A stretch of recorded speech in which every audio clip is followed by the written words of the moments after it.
चलो शुरू करते हैं। यशपाल जी का यह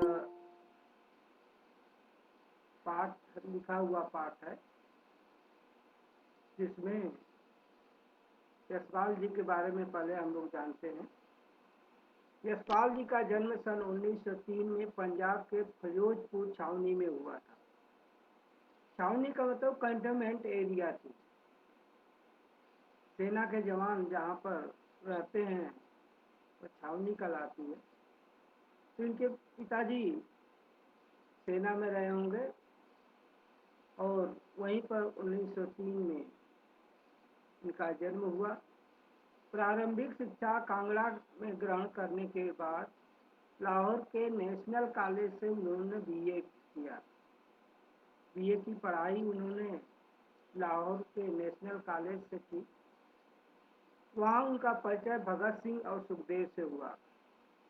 एक क्रांतिकारी भगत सिंह और सुखदेव से वहीं पर लाहौर कॉलेज में, नेशनल कॉलेज में ही इनका परिचय हुआ और वहीं पर इन्होंने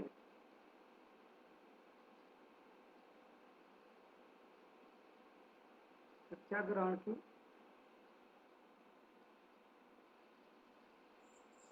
सर आवाज क्लियर नहीं आ रही आपकी।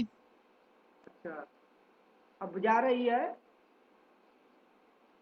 आवाज जा रही है? Yes sir. Yes sir. Yes yes sir. Sir.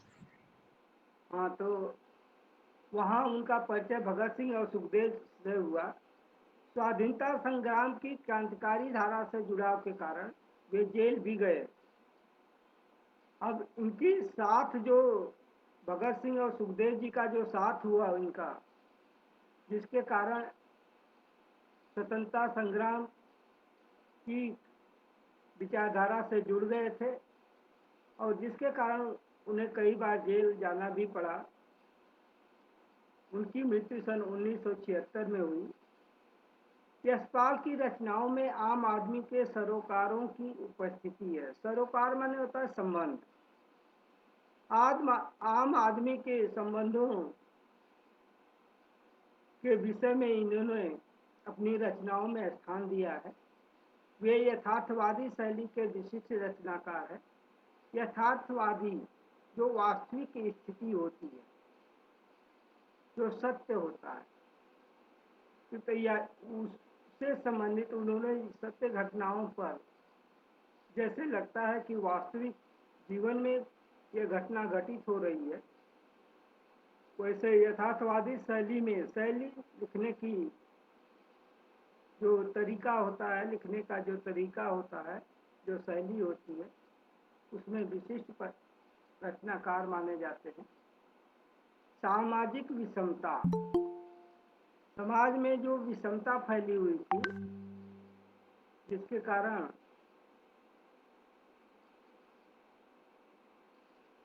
समाज में विषमता आने के कारण जो लोगों में अमीरी गरीबी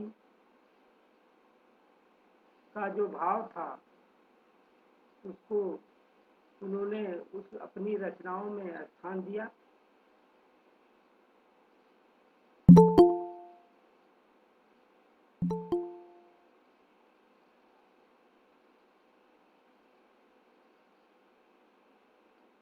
के कारण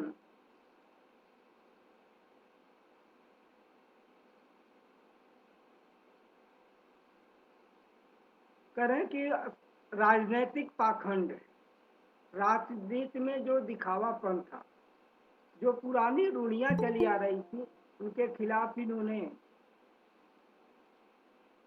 लिखा। अपनी खिलाफ उनकी रचनाओं में जो स्वर थे वो उभर करके आए, जिसके परिणाम स्वरूप करें कि ये जनता और आम आदमी की समस्याओं को लेकर के। आवाज जा रही है? Yes sir. Yes sir. करें कि इनकी जो प्रमुख रचनाएं हैं, जो कहानी संग्रह है ज्ञानदान, तर्क का तूफान, पिंजरे की उड़ान, वाह दुलिया फूलों का कुर्ता उल्लेखनीय है।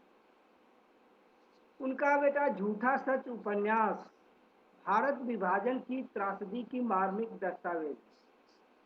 माने जब भारत विभाजन हुआ था 1947 में, भारत और पाकिस्तान का विभाजन जो हुआ था, उस समय की जो भारत की स्थिति थी और पाकिस्तान की स्थिति थी, उसका वर्णन, जो त्रासदी से दुखद घटना घटी इतिहास में, उसका सच्चा चिट्ठा इन्होंने झूठा सच उपन्यास में इन्होंने वर्णित किया है।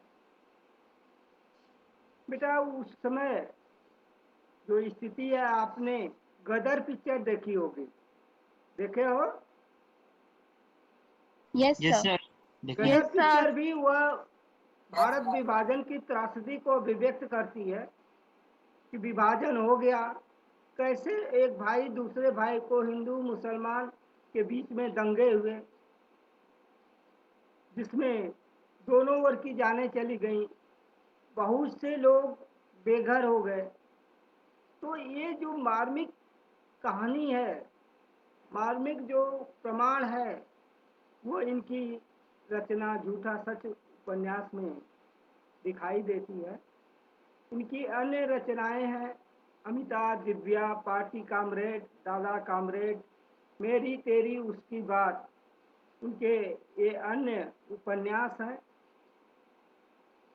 भाषा की सजीवता उनकी रचनागत विशेषता, उसकी रचना की विशेषता है कि भाषा में सजीवता है, सरल है, सहज है, आम लोगों की भाषा है, और भाषा की स्वाभाविकता और सजीवता उनकी रचनागत विशेषता है। तो इसीलिए यहाँ पर कहा गया है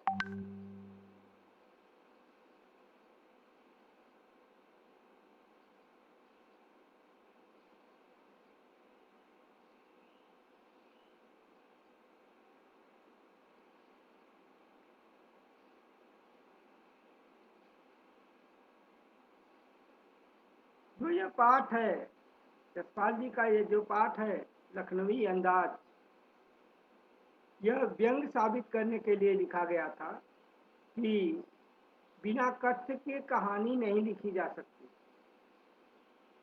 परंतु एक स्वतंत्र रचना के रूप में इस रचना को पढ़ा जा सकता।